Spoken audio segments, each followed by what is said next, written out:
I want to thank you all for coming out today to our Black History panel. We're going to start off with a song of Lift Every Voice with Jasmine Johnson. Lift every voice and sing till earth and heaven ring. Ring with the harmonies of liberty. Let our rejoicing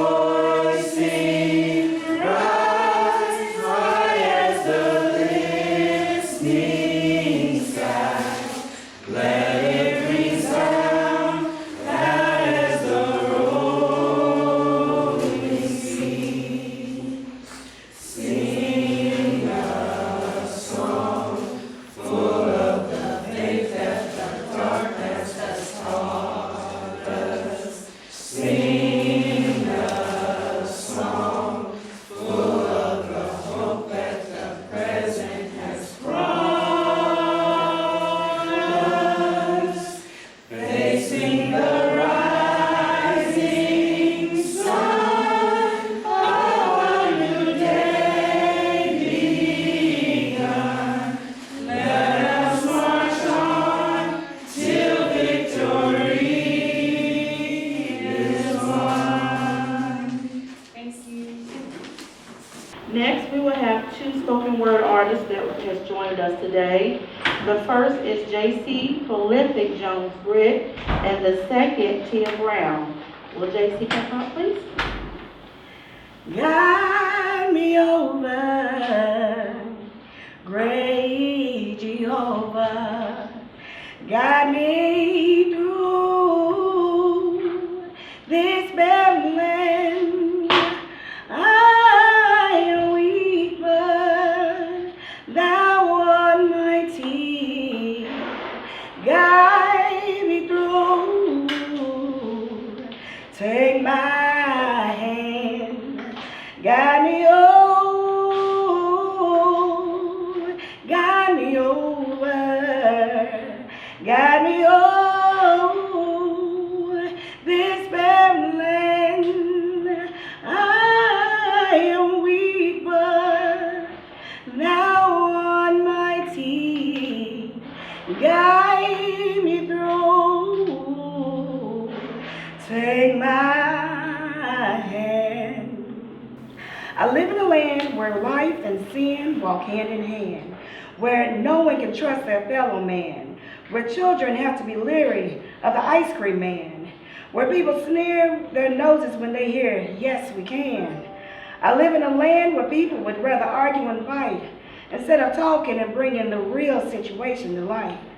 I live in a land where people say, can't nobody be that happy all the time, when someone decides to keep a positive outlook instead of keeping a negative mind. I live in a land where a man would rather beat and rape what was made from his own rib, instead of appreciating her for what she is, to be his helpmate. I live in a land where women who should live as queens of God's temple walk around as prostitutes on the street corners in the night. This is not only seen by the clothes they wear, but in the souls they bear. I live in a land where people that are supposed to nurture and mold the youth break spirits and then their bodies limb by limb instead. I live in a land where the rainbow is no longer viewed as God's promise. It's now the symbol of the flag of the new inhabitants of this century, Sodom and Gomorrah.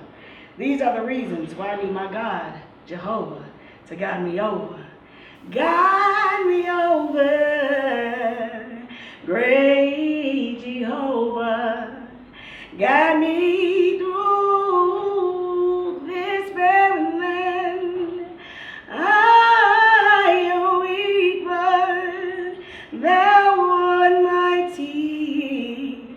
Guide me through. Take my hand. Thank you. Ms. Tia Brown. Okay, so this poem is called A Push for Mother, and it is actually a sequel to my first children's book. The first children's book is called Mommy's Triathlete, and this is, my goal is to create a series of children's books. So, here it goes. Is that better? Yeah. Thank you. So now you know how babies come to be. But that's not all. To get in this world, you'll need a push from me, a push from mother, a push from me. Sometimes that will be all that you need to live this life, to do great things, to help the blind to see, to cure the world of disease, to soar high above the trees, to live a life of nobility. A push from mother, maybe 2 or 3. That's how you took your first breath, why you first wept, how you took your first steps. A push from mother, a push from me. I push you to live purposefully, to dream, to laugh, and to sing. I push you to stand tall. There's greatness in your family tree. Your people endured slavery, both bondsmen and free. Embrace both histories proudly.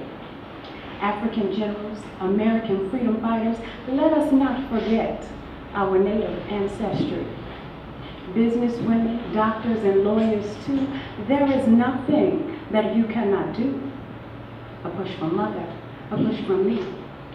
I push you to question where the wild things are. What's under the hood of a car? If you replace this, will it take you far? How do you make a star? Can I run as fast as a jaguar? A push from mother, a push from me. I push you to be free. Think for yourself. Plot your own way. Treat others fairly. Talk to God every day. Now, my child, I promise not to be too pushy, or at least I'll try. But whenever you need a push from mother, a push from me, I'll do so gladly. Thank you. What I would like to do now is ask for all our panels, our guests to come up front and take a seat.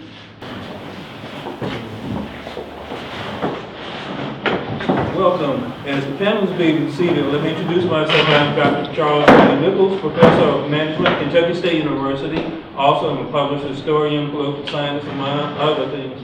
This is indeed a great privilege and honor to be asked to host this particular program for this afternoon. And we have a wonderful range of intellect with us on the panel today who will express their ideas and thoughts with you. And we ask at the end of the program that if you have any questions or comments, you're free to ask any members of the panel.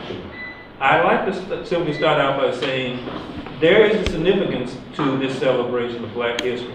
There was a president of one of the public universities in Mississippi some years ago who made the contention that the African race had done nothing to contribute anything significant to mankind. I guess he forgot about the pyramids and the hanging gardens of Babylon and so on and so forth, and bring it up to even modern day activities. But the reason why I agreed to host this and I enjoy being part of this presentation is, what is the significance of Black history to us today as modern individuals? So I'd like to have the panel begin to introduce themselves, starting to my left, and answer that question in their own way. What's the significance of Black history to you? My name is J.T. Woods. I'm the former coordinator of the African Village Study Group here in Louisville. And the significance of Black history is that the saying by George Santayana, if one does not know the history, they're destined to repeat it. And that should be enough to put us on the right track. Because as we know our history, we definitely do not want to repeat it. And hopefully we'll get a little deeper into that angle as this program goes on. Hello, my name is Janice Baldwin-Gunner. I am an adult educator here in Louisville. Been a native of Louisville all my life. I taught part-time at the University of Louisville for many years as an adjunct in the School of Business. I taught microeconomics, and I specialize in adult literacy. If you don't know, as Brother Wood said, if you don't know where you've been, you don't know where you're going. We need to understand our foundation, where we've been, in order to move forward. And that's hopefully what we'll talk about today here. Also, educational opportunities that are available to adults here in Louisville that are free.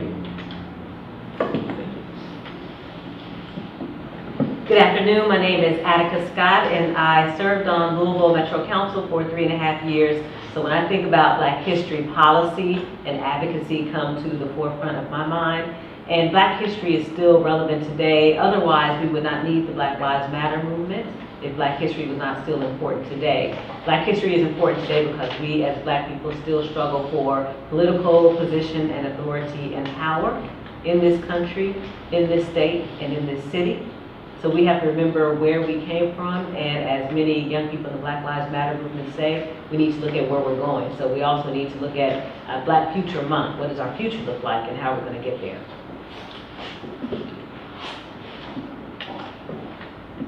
Good afternoon, my name is Ben Johnson. I guess my daytime job, Assistant Director of Recreation, overseeing all the community centers and some other facilities that Metro Council, Metro Government operates in the evening, amongst other things. I'm president of Florida A&M National Alumni Association, Kentucky chapter. So the importance of Black history currently, and it's interesting, we do these kind of things with Black History Month as though, the rest, we checked it off, we visited it, and now we can go on and do other things. But the fact of the matter is, Black history matters every day because history matters every day because Black people are here every day.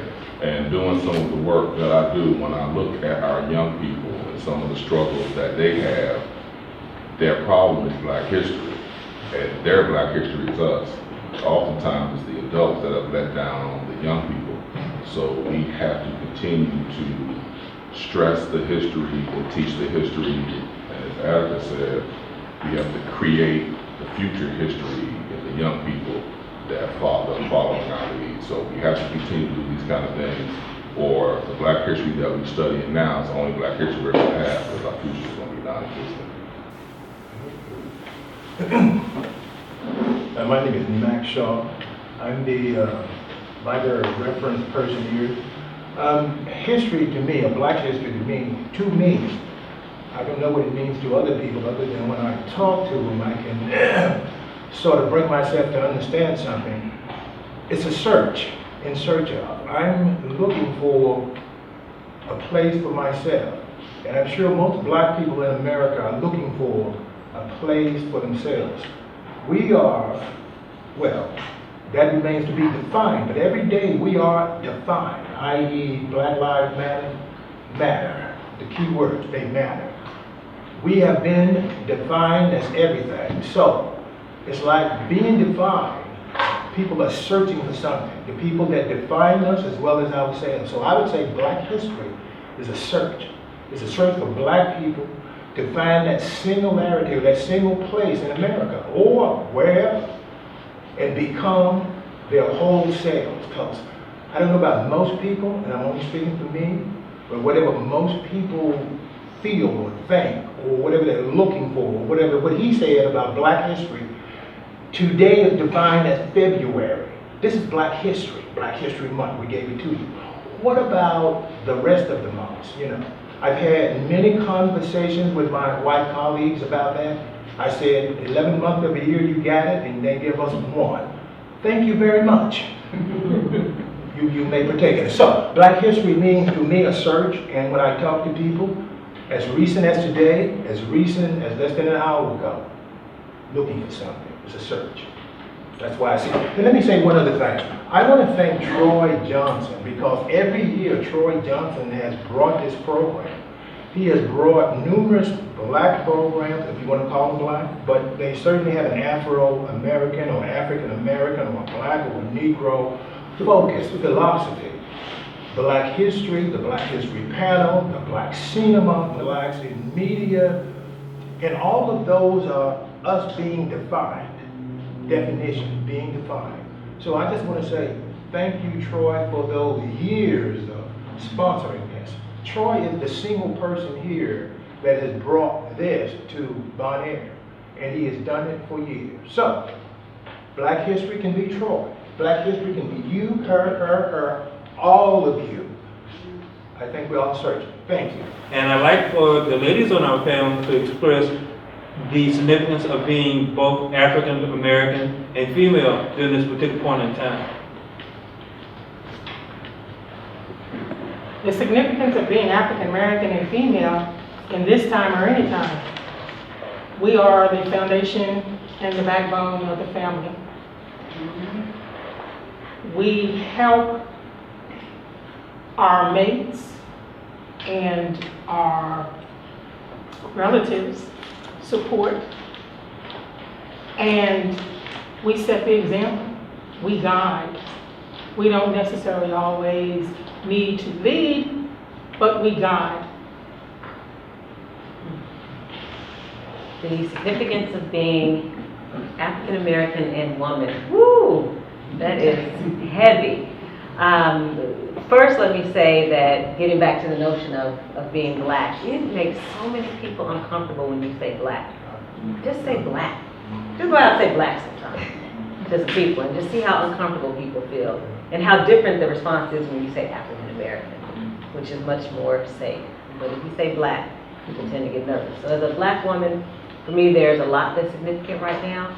I think about the national narrative that's going on for us as black people. And I was part of a discussion earlier where I know Dr. Cornell West spoke at the Black Family Conference, and he brought up Beyonce and her video for Formation. And it's interesting that we as black women are so hyper-criticized. Everything, even when we try to have some level of black consciousness as an artist, we are hyper-criticized. So she didn't do enough.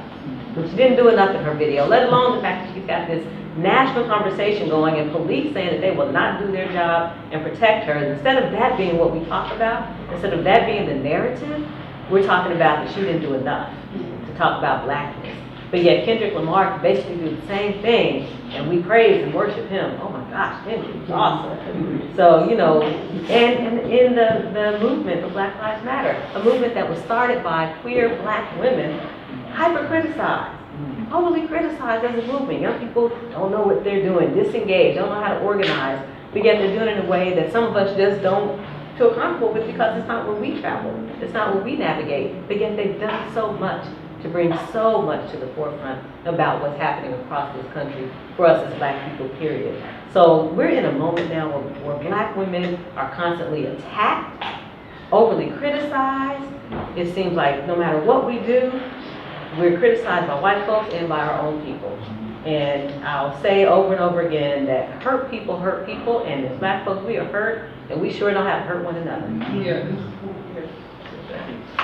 And I'll open that same discussion to any of the gentlemen on the panel about what you think the significance of the black female in regards to black history. Okay, go ahead. I ain't know we start from when it comes to the black female in relationship to us as a group of people, then just my opinion. But without our female, we go out of existence because this is who our children come from. And our children being our greatest resource, we gotta have our black women. Now, but let me go here. When this whole thing revolves around economics.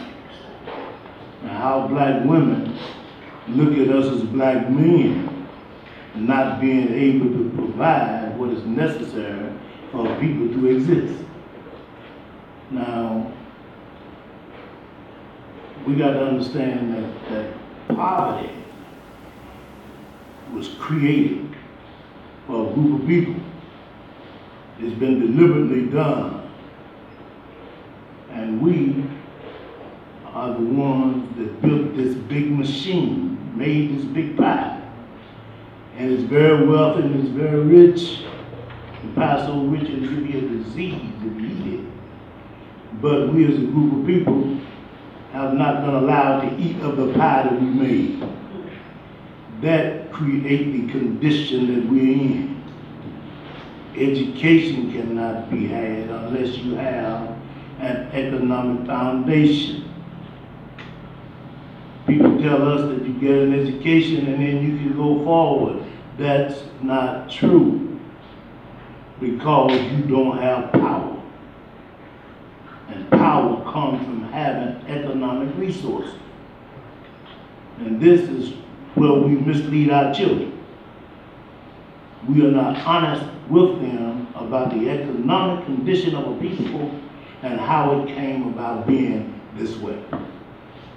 So if our people realize that we are at war, then, you know, we've had some great women warriors throughout our history that would never be taught in this education system. Now, I look at our women as being warriors. And it's our duty to fight in their army. They're great leaders. They hold the family together and everything. But we must be honest with ourselves and say that we are not providing the necessary resources for the war to be won by our super leaders, who is our women folk. And I have to say, I'm speaking from my personal opinion of the way my mother ran our household and kept her children out of the penitentiary, even though that household was impoverished to a degree. But I have to give my dad respect too, because of the simple fact, he kept some beans there for her to work with. Dr. Nickel, could you restate that question? Yes, what I'm asking the panel, since this is Black History Month, to think about the contributions and significance of the black female in relation to Black History Month, or to Black culture and society in general, or as a whole.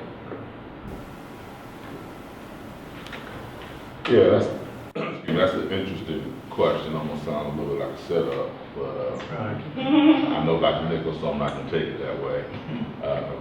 But the fact of the matter is there are clearly defined roles in all relationships for people, whether it's husband, wife, male, female, child, teacher, mentor, on and on and on.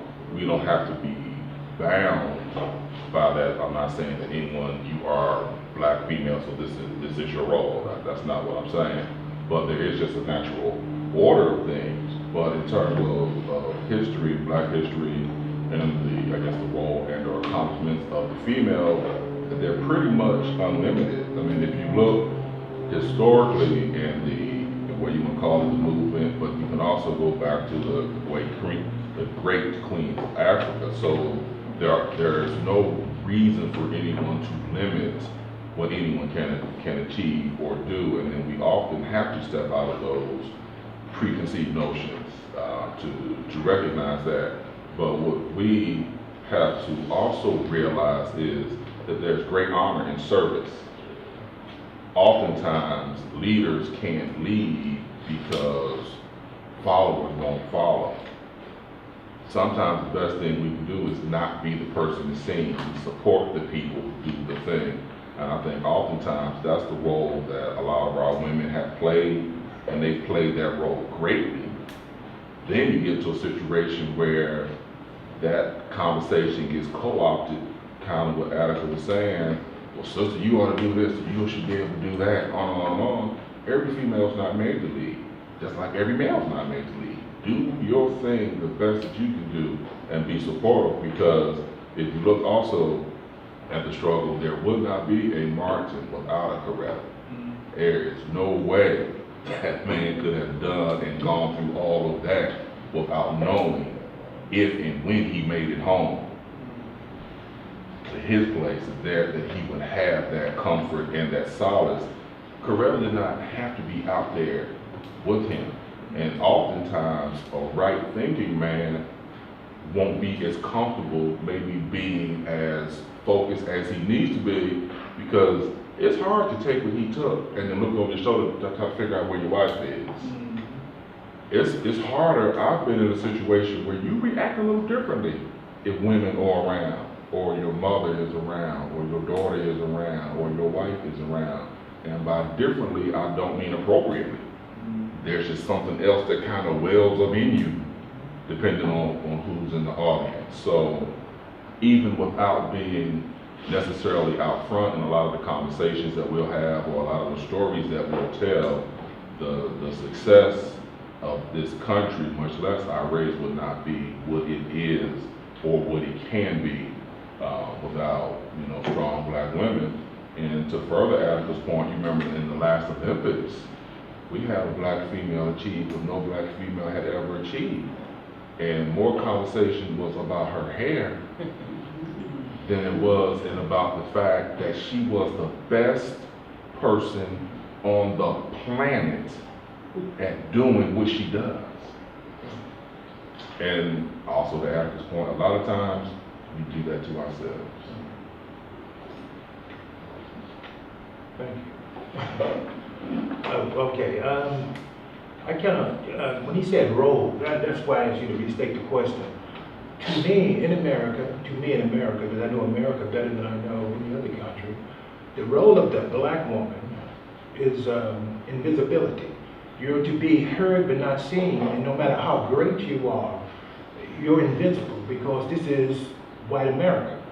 And the black male's role is even worse, subordination. I was walking down the railroad track and the police stopped me and said, you can't walk down the railroad track. I've been walking down there for 12 years. I didn't quite get that, but I understood that he was a white policeman and I was a black male, so subordination. I guess what I'm saying is all that is great of what black women have done and achieved, and that's good, and that's great. But in America, the role of the black female as well as the black male is invisibility for the female and subordination for the male, no matter how great you are. Whenever a black male who has dominated the scene, and I'm trying to think of somebody, has dominated the scene and been great, when he speaks out or she speaks out, or I should say when he speaks out or she speaks out and they're up there, you made mention of Beyonce, that's not your role in America as a black female to speak out. Your role is to be invisible.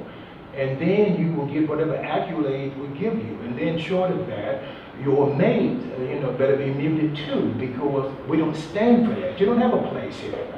And when you look at people running for the presidency of the United States, you can ask yourself questions about that. What was the role of Barack Obama? What was the role of his wife?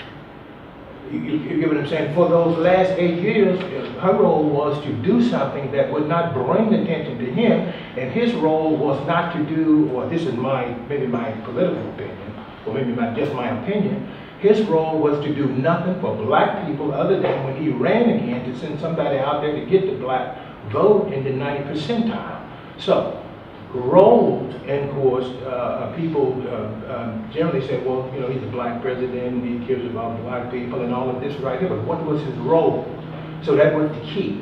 His role was whatever it was, and he done whatever he was supposed to do, and I'm not sure, but I looked at some numbers, and I think the unemployment rate among young teenagers is somewhere like 28-30%, maybe lower, maybe higher, and black males, adult black males, somewhere around 18%. So what I'm saying, and once again, I'm reflecting on the word role. So what is the role of the black female in America? The role is to be invisible. And you can be whatever you want to be as long as you're not seen or heard. And you can be great. Whatever great means in silence or invisibility. Thank you, panel, for those informative words in regards to the question that I asked and had to restate. And now I did not take it as a setup, and I don't do setups until it comes to football season with us. Don't start.